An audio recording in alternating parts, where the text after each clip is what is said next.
नमस्कार, मी मयुरी आणि आपण पाहत आहात 7 स्टार न्यूज।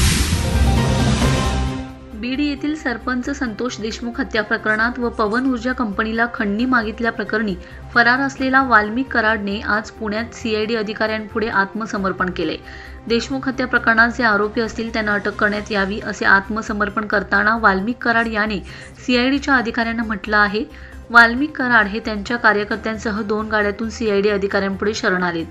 मी वाल्मिक कराड, माझ्यावर केज पोलीस ठाण्यात खंडणीचा खोटा गुन्हा दाखल करण्यात आलाय। मला अटकपूर्व जामीन मिळवण्याचा अधिकार असताना देखील पुण्यातील सीआयडी ऑफिसमध्ये आत्मसमर्पण केले।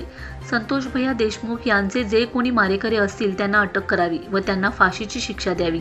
राजकीय दोषापोटी माझं नाव या घटनेशी जोडलं जातंय। जर पोलीस तपासात यात मी दोषी आढळलो तर मी शिक्षा भोगायला तयार आहे, असं कराड यांनी म्हटलंय।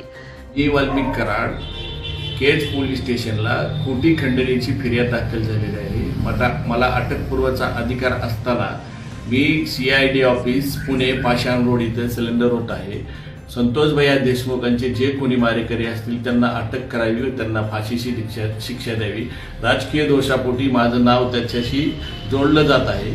पोलीस तपासात जे निष्कर्ष निघाले, मी जर दोषी दिसलो तर न्यायदेवतांनी मला जे शिक्षा देईल ती मी भोगायला तयार आहे। बीड येथील मस्साजोगचे सरपंच संतोष देशमुख यांची निर्घृण हत्या करण्यात आली होती। या प्रकरणी 4 गुन्हा दाखल करण्यात आला होता। देशमुख यांचे अपहरण आणि हत्येबद्दल तर पवन चक्की फर्मच्या सुरक्षा रक्षकावर हल्ला केल्याप्रकरणी देखील गुन्हा दाखल आहे। तर मस्साजोग येथे पवन चक्की प्रकल्प उभारणाऱ्या अक्षय ऊर्जा कंपनीवर स्थानिक गावकऱ्यांनी 2 कोटी रुपयांच्या खंडणी घेतल्याप्रकरणी देखील गुन्हा दाखल करण्यात आलाय। या प्रकरणी राष्ट्रवादीचे नेते धनंजय मुंडे यांचे निकटवर्तीय वाल्मिक कराड यांच्यावर देखील गुन्हा दाखल करण्यात आला होता। देशमुख याच्या हत्येमागे त्यांचा प्रमुख हात असल्याचा आरोप होत होता। वाल्मिक कराड गेल्या काही दिवसांपासून फरार होता। सीआयडीच्या पथकाने रविवारी त्यांची संपत्ती गोठवली।